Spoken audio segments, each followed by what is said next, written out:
కేంద్ర మంత్రి బండి సంజయ్ వ్యాఖ్యలపై ఎంపీ చామల కిరణ్ కుమార్ రెడ్డి ఫైర్ అయ్యారు. గద్దర్ భావజాలంపై మాట్లాడడం హాస్యాస్పదమని, బీజేపీ భావజాలం ఉన్నవారికి మాత్రమే అవార్డు ఇస్తారా అని ప్రశ్నించారు. గద్దర్ అణగారిన వర్గాల కోసం పోరాటం చేసిన వ్యక్తి అని చెప్పుకొచ్చారు. బీజేపీ పాట పాడిన వారికి, బీజేపీతో గొంతు కలిపిన వారికి మాత్రమే ఇకపై అన్నీ అన్నట్టు బండి సంజయ్ మాటలు ఉన్నాయని అన్నారు. గద్దర్పై బండి సంజయ్ మాట్లాడిన మాటలను వెంటనే వెనక్కి తీసుకోవాలని ఎంపీ చామల కిరణ్ కుమార్ రెడ్డి డిమాండ్ చేశారు. బండి సంజయ్ గారు, మీరేదైతే మాట్లాడుతుర్రో, ఏదైతే భావాజాలానికి సంబంధించి మీరు గద్దర్ గారి గురించి, గద్దర్ గారి భావాజాలం గురించి మాట్లాడుతుర్రో, అది వింటేనే హాస్యాస్పదంగా ఉంది.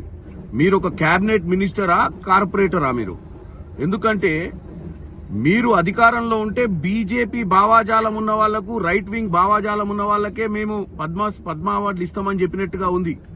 మీరు రాష్ట్రపతిని, ప్రధాని చిన్నతనం చేసినట్టుగా ఉంది మీ మాటలు. ఎందుకంటే ఈ దేశంలో మీరు ఈ రోజు డాక్టర్ బాబాసాహెబ్ అంబేద్కర్ గారు కూడా ఒక భావాజాలం కోసం పనిచేసిన వారే, ఒక అట్టడుగు వర్గాల కోసం పనిచేసిన వారే. ఈ రోజు గద్దర్ గారు కూడా గతంలో ఉద్యమం చేసిన వారు, వెనుకబడ్డ వర్గాల కోసం పోరాటం చేసి పాటలు రాసిరు. మధ్యన మీరు పరేడ్ గ్రౌండ్ లో పెడితే మీ నరేంద్ర మోడీ గారి దగ్గరకు కూడా వచ్చిన విషయాన్ని మీరు మర్చిపోయినట్టు.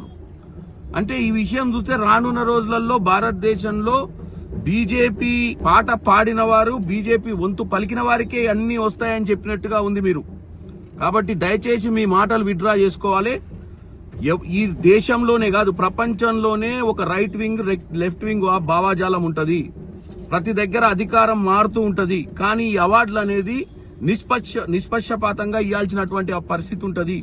ఇలాంటి మాటల వల్ల మీరు మీ ప్రస్తుతం ఉన్న ప్రభుత్వాన్ని దిగజార్చేతనంగా మీరు మాట్లాడినట్టుగా ఉంది. దయచేసి మీరు మీ మాటలను విత్డ్రా చేసుకోవాల్సిందిగా కోరుకుంటున్నాం.